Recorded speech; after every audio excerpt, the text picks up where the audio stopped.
А вы помните эти строки из известного детского стихотворения «Что нам стоит дом построить, нарисуем, будем жить». И действительно, от чего стоит этот самый дом построить?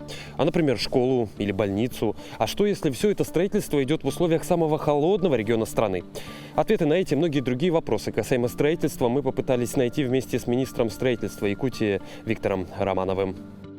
Мы покидаем кабинет министра и отправляемся сразу на место нашего интервью. В этот раз мы решили выбрать привычную для Виктора Дмитриевича среду – стройку. А именно будущую, самую большую школу в республике. Я, когда готовился к нашему с вами интервью, я, знаете, что посмотрел?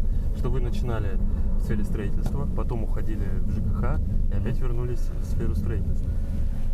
Я помню, что вы были первым замминистра жилищно-коммунального хозяйства и энергетики. Как вообще вот этот переход от строительства к коммуналке? Хочу сказать, что Минстрой пришел в свое время в 2007 году с Саха-проекта. Я в Саха-проекте работал инженером-расчетчиком, рассчитывал строительные конструкции. Потом один раз один из моих знакомых сказал, что в Министерстве строительства там вакансия появилась ведущего специалиста, да, там отдел жилищного взяли, по конкурсу прошел, начал реализовывать жилищные программы. Это вот отдельные категории: инвалиды, ветераны, молодые семьи, потом переселение, программа, фонд открылся, содействие реформированию ЖКХ, сейчас фонд развития территорий начал курировать вопросы переселения.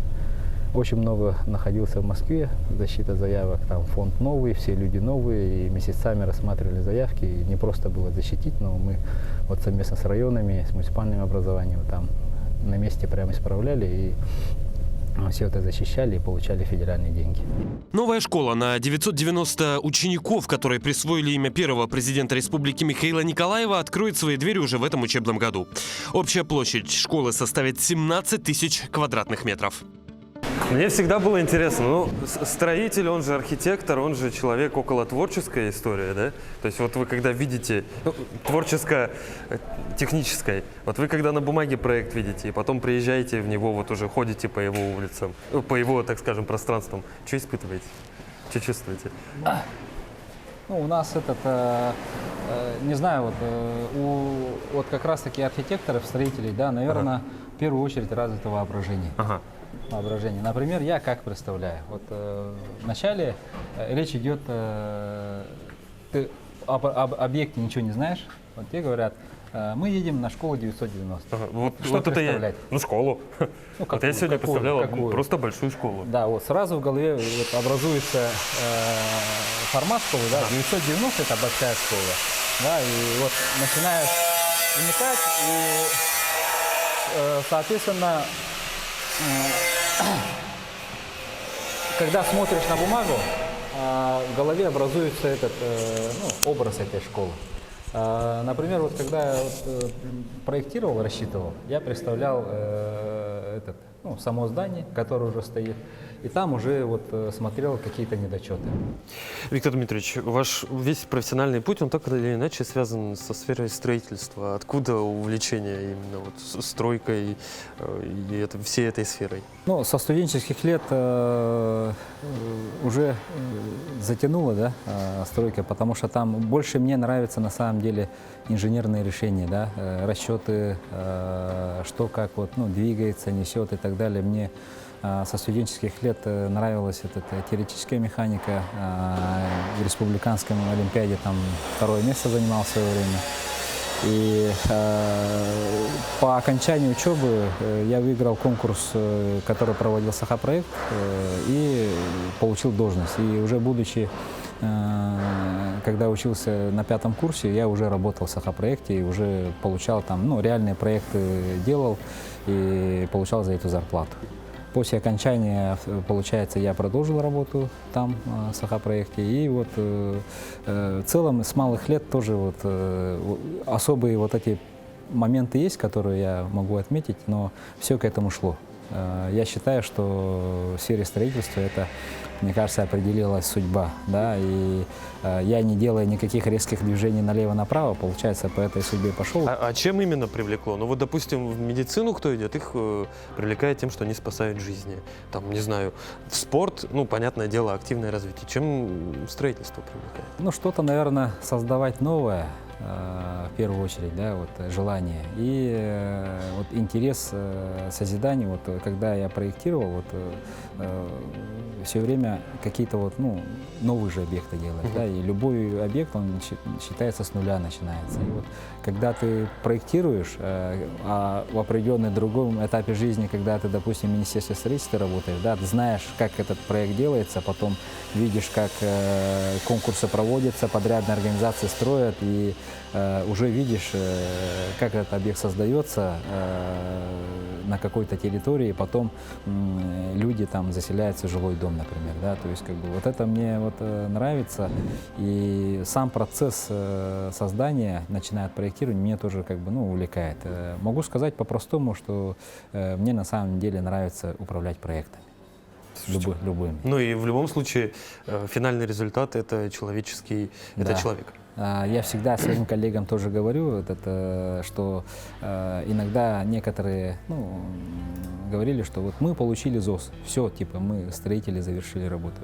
Я говорю, это не так. Нужно, чтобы итоговым результатом строителей является ребенок, который пошел в школу, ну, человек, который пошел в лечебное учреждение, либо человек, который заселился в новый жилой дом. То есть как бы после ЗОСа же очень много тоже этапов есть, да, то есть получение разрешения на ввод объекта, получение разных допусков, лицензирование, и зачастую, когда специализированные объекты строятся, да, например, медицинские, там после сдачи объекта нужно очень много пусконаладки провести, измерения сделать, Роспотребнадзор, различные надзорные органы. Соответственно, пока этот объект не получит лицензию, для того, чтобы вот эти замеры и так далее в норме были, да, все оборудование должно работать, ну, как достаточно по проекту, можно сказать. И здесь работа строителя не заканчивается. Все равно они доналадку делают, пусконаладку, где-то замечания могут быть. То есть как бы на любом объекте все равно замечания есть. И их приходится устранять. Слушайте, а вот вы сказали, что у вас и знакомство со стройотрядами было, а если совсем в детство уходить, помните, кем хотели стать? Наверное, я скажу, что конкретно не видел, но я сигналы потом почувствовал, Так, когда что уже за сигналы? повзрослел, да. Когда я маленький был, я любил лепить из пластилина. Ух ты. Ага. И делал городки, домики, людей. И обычно, вот, ну, я сравниваю с другими детьми, которые даже со своими, да, вот, которые лепят этот. Я делал кирпичики. Из пластилина делал кирпичики, и из кирпичиков собирал домик, крылечко, людей. И там различные там сценарии делал, да, там кто-то там, ну, воюет друг с другом, кто-то там живет, там и так далее. То есть, но сам принцип был того, что не хотелось быстро там что-то стены поставить и сам сценарий, да, вот игры из пластилина делать, а именно процесс создания вот обстановки под игру, он меня как бы затягивал. Потом, когда на улице играли ну, на земле, да, вот, войнушки, грубо говоря, пластиковые солдаты были раньше маленькие, вот, любил такими игрушками играть, и, соответственно, там мы создавали окопы, блиндажи, там, ну, как бы, да, укрытие, подпушки, вот эти вот, ну, эмоции вот фильмов про Вторую мировую и так далее. И там тоже капитально все делалось, то есть из маленьких деревяшек и так далее. То есть, как бы, вот эти сигналы дают, и что самое главное, когда вот профориентационная работа проводится в школе, да, и был буклет с образовательными учреждениями города Якутска. ЯГУ, там, ну, разные эти университеты, там, среднеспециальные и так далее. И вот я перелистывал все время и на самом деле не представлял, да, что из себя представляет высшее образование. И вот листал, и все время у меня попадалась страница, когда перелистываешь вот так, попадалось вот это ИТФ, промышленное гражданское строительство. Все время попадалось, но я не обращал внимания. Вот попадалось. А родители, ну, мать, да, она и сестра рекомендовали идти по линии, ну, информатики. посоветовали поступить в институт математики, да, этот ИМИ, и на прикладную информатику. Ну, то есть как вот то, что тогда было популярно, да? Да, что вот будущее за IT, нужно работать с компьютерами, тоже правильное предложение, да, но вот вступительные баллы, и у меня 1 балл не хватил. Было предложение поступить на платное, ну, я понимаю финансовое состояние нашей семьи и так далее, вот я отказал матери, говорю, я платно учиться не буду, зато спокойно поступил в этот ИТФ, где я не планировал, но просто для резерва подавал документ. Вот таким образом у меня жизнь началась связываться со строительством. Уже профессионально, да? Техфак наш, да. Учились. Студенческие годы, они вообще ну, самые лучшие времена, да, и вот жизнь в общежитии, вообще прекрасные времена. Но вот в учебе вот как раз-таки расчеты и вот моменты, когда что-то ты вот новое знаешь, да, чертишь, там, теорию, с практикой связываешься. И вот это вот меня как бы, ну, затянуло. Мне Я знаю, нравилось. что вы даже свое хобби подвязали к строительству, к созданию чего-то своими собственными руками. Расскажите, чем занимаетесь в свободное время? Я люблю работать руками, все, что связано с ней. Это дома собираю практически мебель, я делаю проект, ну, на листочке прям ручкой чертю, замеры в квартире, там, например, делаешь и проектирую. Жена помогает с дизайном, говорит, я хочу такой, и картинки с интернета показывают.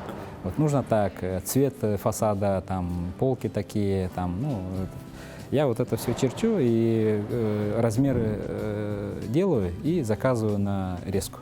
Благо сейчас услуг таких много, которые по своим размерам режут. Я получаю уже готовые материалы, разрезанные по размерам, да, и начинаю сверлить вот эти все крепления, дырки и собираю дома.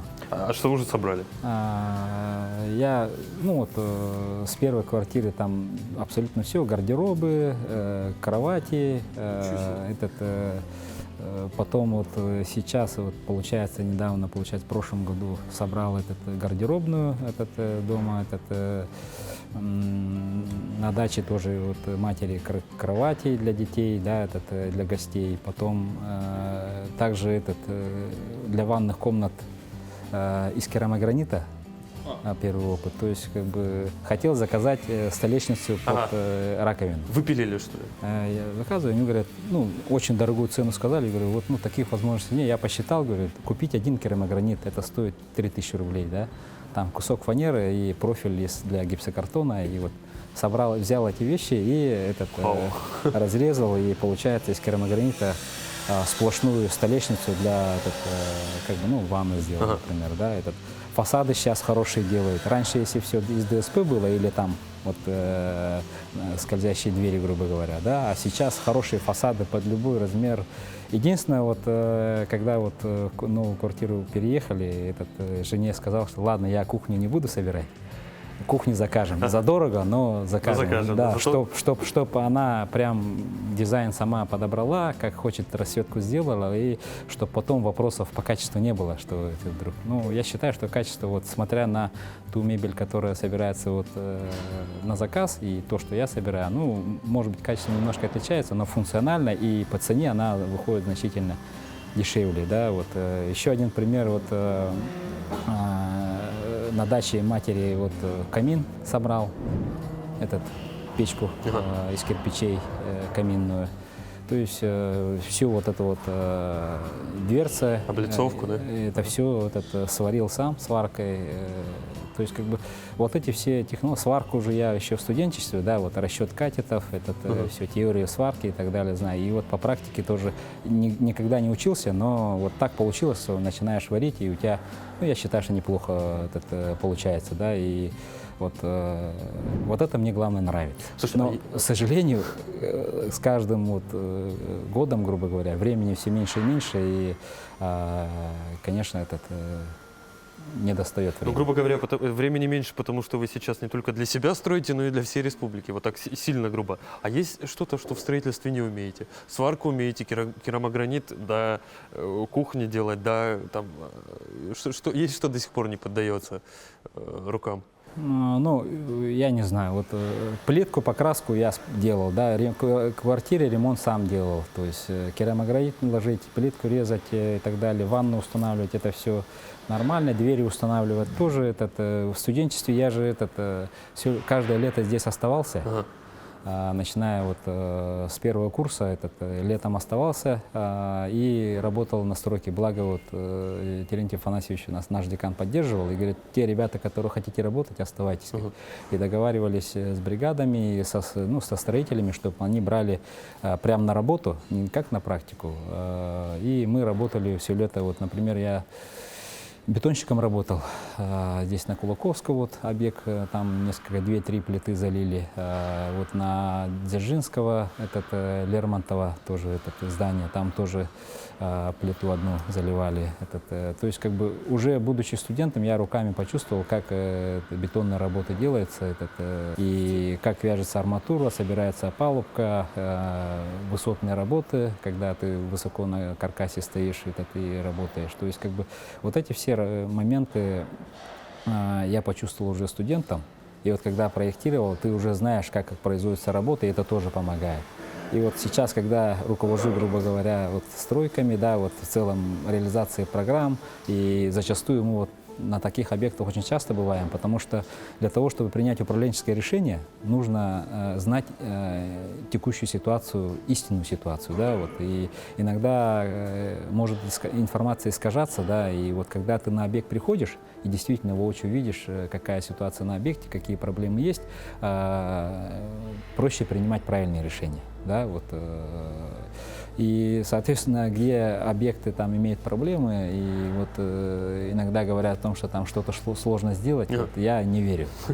Можно сделать все, да? Да, то есть как бы, ну, любые работы как делаются, примерно представляешь, и понимаешь, что где-то здесь, если что-то, допустим, там строители говорят, не получается, ну, если честно, не верю. Главное подход найти, и все получится, Да. правильно? По проекту в школе предусмотрено сразу 33 класса. В них будут обучаться будущие педагоги, медики, энергетики и программисты. Особенностью школы станут игровые комнаты и помещения, где учащиеся смогут проводить свободное время. На территории школы разместятся спортивные игровые площадки, газоны и кустарники, и даже зимний сад. Давайте тогда поговорим про текущее строительство. Якутия у нас в плане строительства регион уникальный. Сезон у нас короткий, строительный, ну буквально там, я не знаю, с апреля по, наверное, октябрь. Но тем не менее в этом году у нас ожидаются какие-то рекордные объемы введенного жилья. Как так получается? Что для этого сделали? Чтобы перебороть и систему, и природу? Ну, хочу сказать, что действительно рекорд у нас будет. Мы прогнозные показатели посчитали, и под конец года мы выйдем на цифру порядка 750 тысяч квадратных метров жилья. Такого жилья не было введено за всю историю Якутии. Самый вот ближайший показатель, да, он был введен в 1990 году 744, и он считался рекордом. И сейчас, получается, вот в текущем году этот рекорд, скорее всего, будет подбит. И, соответственно, что для этого послужило? Здесь послужила большая программа переселения по строительству многоквартирного жилья, накопленным эффектом, то, что вот с 2019 года вроде потихо началось, да, и вводили ежегодно достаточно большое количество объемов жилья. Вот на финальной стадии сейчас это тоже сыграло определенный эффект. Ключевую роль здесь, наверное, сыграли эти льготные ипотечные программы. ДВИ, да, например, семейная ипотека. ИЖС у нас тоже увеличил масштабы. Граждане сейчас очень много строятся. Ну и поэтому видно, наверное, да, как у нас подорожали земельные участки, как у нас в целом вот стоимость услуг строительства составляет. Но это развитие, это вот, ну, как сказать, вложение в экономику. Как сказал этот Марат Шакиржанович Хуснуллин, да, вот, строительство за собой тянет 21 отрасль с собой. То есть рубль, вложенный в строительство, он распределяется среди 21 отрасли, которая, ну, существует и рядом со стройкой действует. Да? И если стройка падает, страдают не только строители, но и все остальные, вот 21 отрасль, она все равно получает удар. И здесь, получается, Интересная мысль. показатели экономики, они, вот, мы же не только там строительство оцениваем объектами, да, количеством квадратных метров, мы еще и экономическими показателями. И по виду строительства в прошлом году у нас колоссальный показатель был 332 миллиарда рублей. Вид экономической деятельности, у нас туда, конечно, входят и промышленные компании, но все равно стройкой занимаются, да, то есть как бы приобретают материалы, цемент, строят, да, и вот весь этот объем составил 332, а в текущем году у нас вот на 9 месяцев этот показатель составляет 232 миллиарда, он больше прошлого года где-то на 5%, 6%, да, то есть как бы в текущем году мы к концу года на уровень прошлогоднего, я думаю, выйдем по этому показателю. Что это дает? Это дает огромное потребление материалов, торговлю, логистику, это транспортные услуги, рабочая сила, да, которая требуется для этого. Впоследствии это налоговые поступления, зарплата, занятость населения и так далее, да, то есть. И квадратный метр самое главное. Да, и вот результат: квадратные метры, жилье, социальные объекты, там инженерные объекты, дороги, то есть это благодаря большой колоссальной реализации национальных проектов. То, что вот президентом инициируется, да, вот с 2019 года было инициировано, вот этот весь результат, вложение в стройку, оно дает вот такой эффект. Конечно, времена меняются. Я, будучи, допустим, вот работая в министерстве там, с 2007 года, могу сказать, что там несколько кризисных ситуаций было. В 2008 году тоже спад стройки было, да, в 2014 году тоже там моменты были. То есть не всегда идет все гладко, да, всегда какие-то вот моменты влияния, застои, уменьшения все равно случаются. И сейчас прогнозы тоже с учетом влияния вот этих всех внешних факторов, они тоже как бы не совсем хорошие, но я думаю, что у нас мы через многое прошли, да, вот санкции, пандемия, поэтому на очередные вызовы мы тоже будем, скорее всего, готовы, да.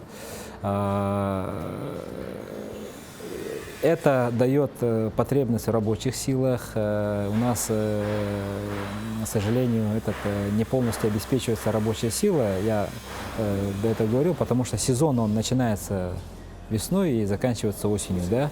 А раньше как было? Раньше было так, что львиную долю тоже, как бы основной объем строительства путем индустриализации, путем сборных конструкций обеспечивали. То есть зимой люди работали, собирали конструкции, летом отделывали и осенью вводили в эксплуатацию. А у нас из-за того, что технология на монолитно-каркасном в основном, да, делается, весь рабочий объем нужно выполнить за короткое летнее время. Из-за этого у нас дефицит. Неравномерное распределение рабочей силы в течение года происходит. Но мы с этим тоже как бы боремся, да, и вот буквально в начале следующего года будет запуск модернизированного завода по ДСК, да, который будет нашей базы, да? Выпускать будет новую продукцию, панели, железобетонные конструкции, новая серия будет, и, соответственно, это даст тоже часть объемов работ перенести на зимний период. То есть строить будем больше или быстрее? Больше и быстрее. И быстрее. Да, соответственно, это позволит немножко сбалансировать, но при этом, как я говорил ранее, у нас сейчас вот разработана программа, и в рамках этой программы все равно будем проводить мероприятия по обеспечению трудовыми рабочими силами. Наращивать местные кадры, да, вот, обеспечивать и работать с иностранной рабочей силой, потому что в пиковые и большие объемы мы все равно пока без иностранной рабочей силы не обходимся. Поэтому мы процентовку постепенно до 30 года будем уменьшать, но с учетом увеличения нашей местной рабочей силы. Виктор Дмитриевич, я думаю, вы сами упомянули ипотечные программы сохранения. Я предлагаю немножко о них поговорить. Я уверен, что многих заботит судьба ипотечных программ.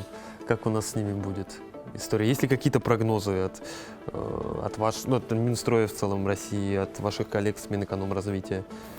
Хочу сказать следующее. Вот республика по объему и по количеству выданных ипотечных займов занимает второе место после Приморского края.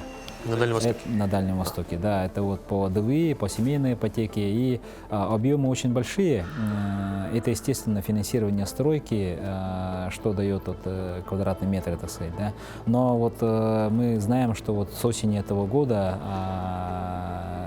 появились различные вопросы, инфоповоды о том, что ипотека там может приостановиться или там колоссально изменяются условия. Некоторые банки приняли свои решения об изменении первоначального взноса в сторону увеличения, процентной ставки по обычной ипотеке вообще запредельные, да, то есть как бы его нереально получить.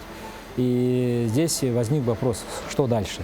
Что дальше, да? И вот мы недавно вот в рамках деловой программы «Архитектурная премия ЕГЭ» собирали всех строителей долевого строительства, где были моменты низкого наполнения эскроу-счетов, будут ли проданы эти квартиры. Мы собрали достаточно большой перечень проблемных вопросов взаимодействия с банками, в частности по проектному финансированию. И сейчас подготовили обращение в адрес Минстрой России и банка Дом РФ. Дом РФ у нас является российским оператором льготного ипотечного кредитования, то есть как бы, субсидирование банков и так далее. Соответственно, они обещали, мы с ними в рабочем порядке связывались, они приезжали на ЕГЭ, мы с ними общались и будем дальше рассматривать условия банков, какие вот банки, какие условия ставят перед строителями в плане проектного финансирования. Потому что там есть вопросы, связанные с дополнительными комиссиями, какими-то штрафными санкциями за незаполнение и так далее. То есть, как бы, очень много вопросов. Мы эти вопросы с Дом РФ будем отрабатывать и с Минстроем России. Отдельно мы этот вопрос все-таки инициировали, и Минвосток развития понял о том, что нужно что-то с этим делать, и Юрий Петрович Трутнев, полпред при президенте, он проводил совещания с банками, с основными большими банками, с Минфином, и, как сказать, там достаточно жестко прошло, и были поручения о том, чтобы решение президента о дальнейшее функционирование ипотечных и дальневосточной ипотеки, оно было анонсирование, так сказать, президентом лично, да, поэтому было отмечено, что необходимо решение президента исполнять. Поэтому ДВИ он будет, в условиях, возможно, там какие-то изменения, но доступность, оно будет проверяться, потому что завуалированно только оставить название тоже как бы, не получится, да, поэтому я думаю, по нему будет решаться, и буквально вот на той неделе по семейной ипотеке тоже принято определенные решения. Лимиты увеличены. Да, и с учетом этого вот семейная ипотека тоже будет дальше продолжаться. Это к чему спрашиваю, чтобы было понимание, что ипотечные все программы, это и в интересах государства тоже, их тоже заботит. Я, насколько понимаю, увеличение этих процентных ставок, увеличение вообще в целом стоимости ипотеки. Да, если вот заходить вообще глубоко, да, связанное с развитием Дальнего Востока. Вот особенно, когда вот сейчас период СВО, да, период внешних санкционного влияния, Дальний Восток является приоритетной территорией, где население и производство должны функционировать, да, то есть инфраструктура должна развиваться, а инструментом развития территории является жилье. На любой территории, хоть ты там суперзавод построй, да, и привези там высококвалифицированную рабочую силу, а у тебя, если жилищные условия не будут достаточно, то население не будет оставаться. А местное население, например, да, коренное, там дальневосточники, они все равно, если улучшат свои жилищные условия, то дальнейшая тяга к проживанию, к развитию регионов, оно все равно останется. Поэтому здесь, если глубоко копнуть, то здесь тоже такой смысл есть. Немножко даже философский. Да. Я вообще очень далек от мира строительства, если честно. Поэтому мне здесь все интересно, как ребенку. Если бы видели, как это начинается, когда приезжаешь сюда, тут каркас только стоит, потом стены начинают делать, все черное, все бетонное, а потом появляется плитка, появляется отделка, потолки, и уже совсем другой. Ну это же как с рождением ребенка получается практически. Вау! Вот это спортзал! А сколько квадратов здесь? 600 квадратов. Проблем очень много. Чем больше объект, Тем больше проблем да, тем возникает. больше вопросов, потому что начиная от технологическое присоединение, начиная от каких-то приемочных работ, документов, да, и даже доставки материалов и оснащения, да, вот иногда происходит координация, потому что когда переправы закрываются, да, под закрытие идут, необходимо там приоритетные материалы доставлять вот, паромом, с ледоколом, например, да, с Минтрансом отработка идет, с ресурсниками очень много взаимодействия идет, потому что здесь водоканал, Город хотя бы, да? ЖКХ, то есть Якусэнерго. И вот все вот участники этого проекта, большого проекта, должны своевременно свои виды работ выполнить срок, и вот тогда только вот появляется возможность сдать. Это вот из серии, что нам стоит дом построить, вот чего стоит, да? Слушайте, впечатляет. Это спортзал, насколько я понимаю. Актовый зал. Это актовый зал. А, мы на сцене.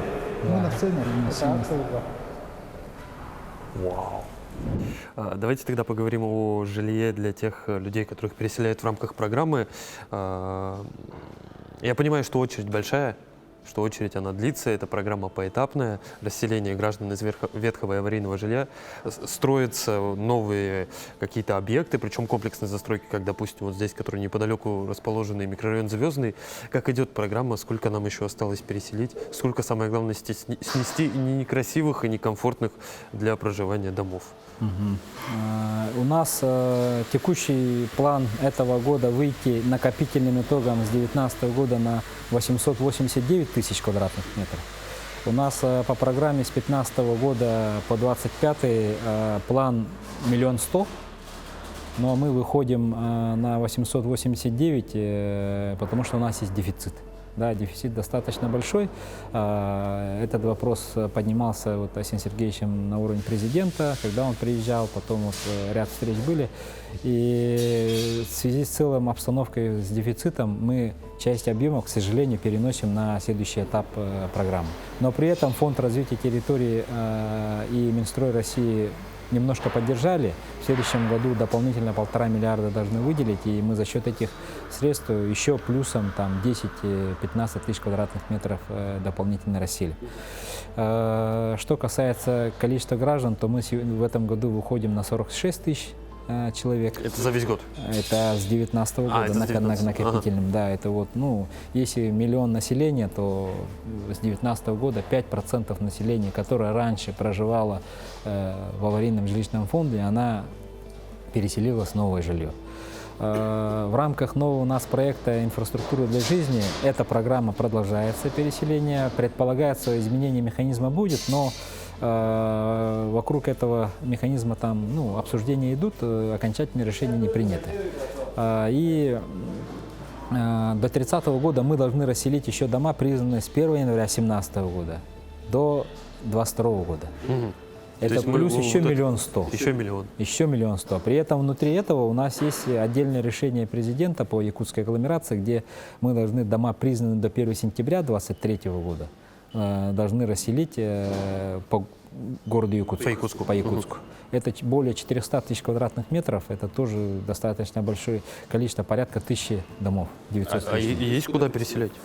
У нас Звездная не заполнится? Нет, ну вот у нас, допустим, сейчас на рынке свободной продажи находится порядка 260 тысяч квадратных метров жилья, ну это порядка 5000 квартир, плюс еще вот новые проекты реализуются, КРТ, вот спортивные, да, вот с учетом параллельно запуска домостроительного комбината, там начнется активное строительство жилья, много территорий под комплексное развитие территорий, да, вот переданы. И по городу Якутску у меня, например, на вопрос, куда расселять, у меня сомнений нет, да, сомнений нет.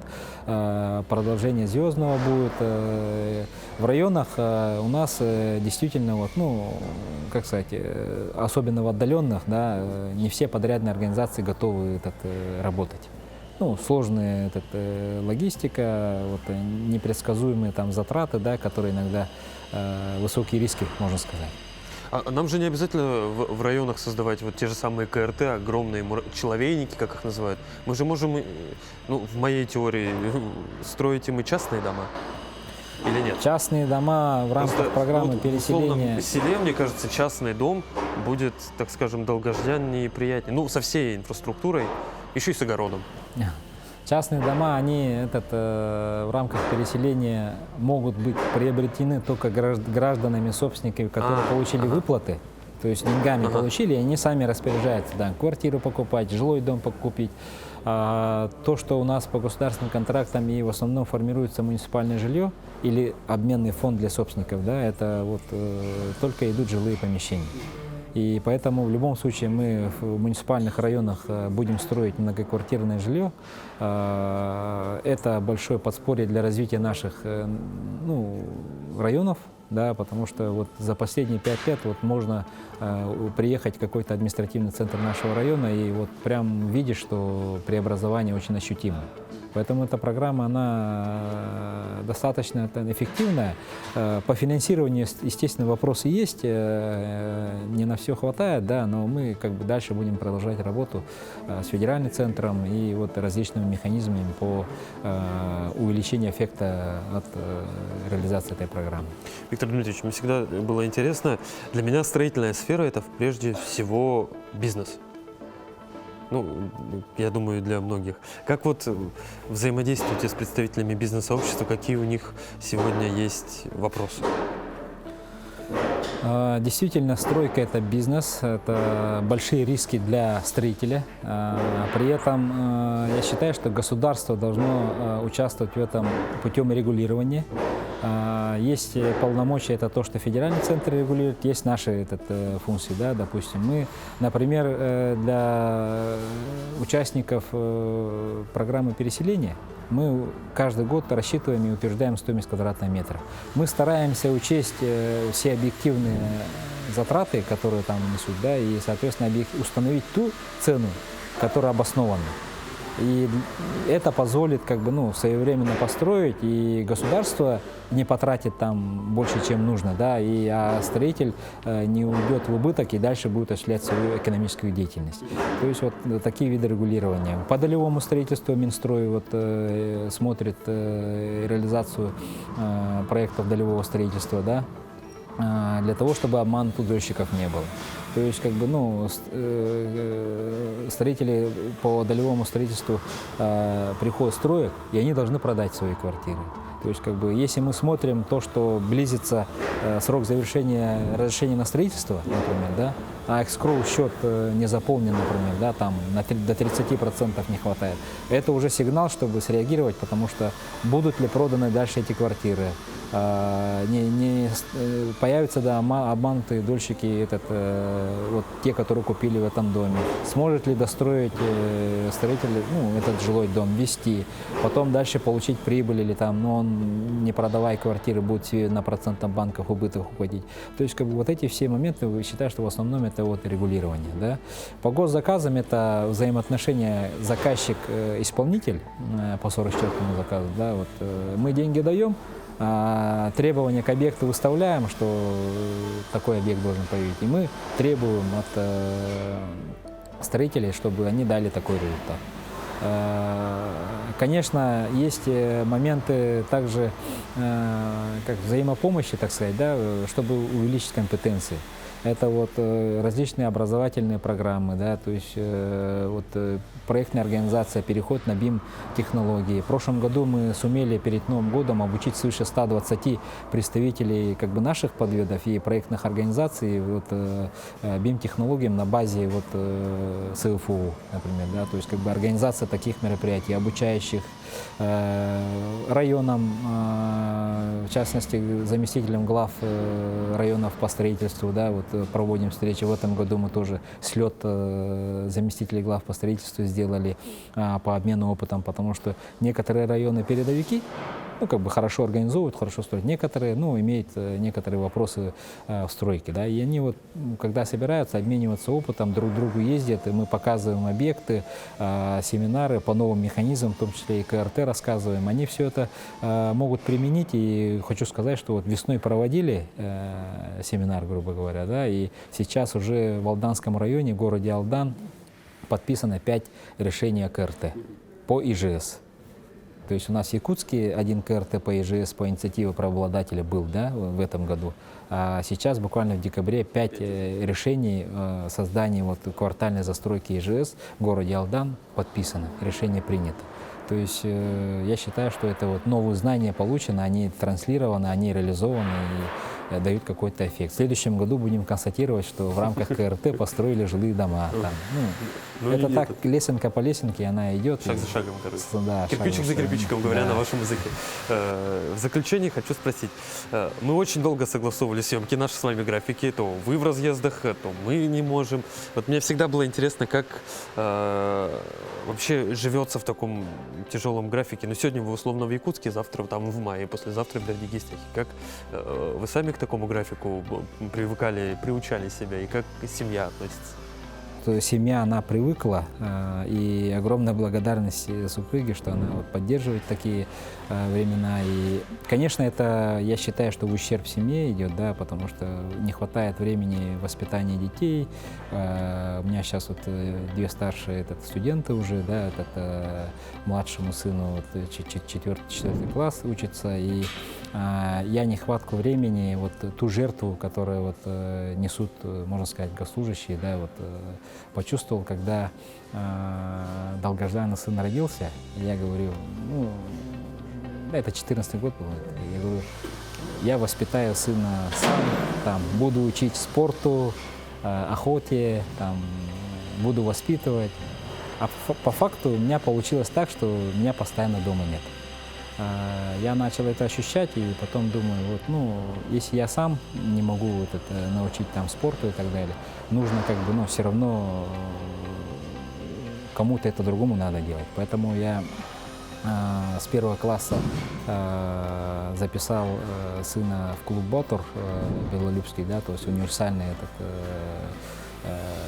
обучение там, ну, физподготовка, да, идет. И благодаря этому он как бы учится. И время, если я нахожу, например, на охоту, да, я всегда с собой беру и стараюсь общение с природой и так далее, как бы, ну, обучать. Нехватка времени, она ощущается, и, ну, я считаю, что это судьба, да, вот, когда еще вот будет время, я надеюсь, будем отдыхать, будет время, там, не знаю, насладиться там жизнью, но вот пока есть возможность, нужно работать и мудрые мысли. Да, когда еще так сможем работать, так сказать, да, будет возможность. Знаете, чем хочу закончить интервью? Мне вот сейчас, пока вы рассказывали, пришла в голову идея. Есть же вот 3 постулата, которые должен сделать каждый мужчина в жизни. Дом построить, я уверен, что вы уже и не один построили. Сына воспитали, но сейчас в процессе. А дерево посадили? Дерево, конечно, будучи студентом, кучу деревьев посадил. И вот едешь рядом с общежитием 66-м, да, где вот жили, и вот там уже, ну, уже порядка там 5 метров, да, и вот смотришь, вот сажали вот такие. И, наверное, когда сажали, даже не представляли, что через там, да, десятки лет можно будет увидеть такой результат. Ну вот, в свое время много деревьев посадили. И по городу Якутску, вот, где вот, мы же в субботниках постоянно участвуем, органы исполнительной власти, закрепленные территории, улицы, и вот там тоже достаточно много. И на даче тоже, если есть возможность, можно установить, да, ну, как бы, посадить дерево. Ну, получается, все реализовали? Ну, я думаю, не все. Есть еще Ага.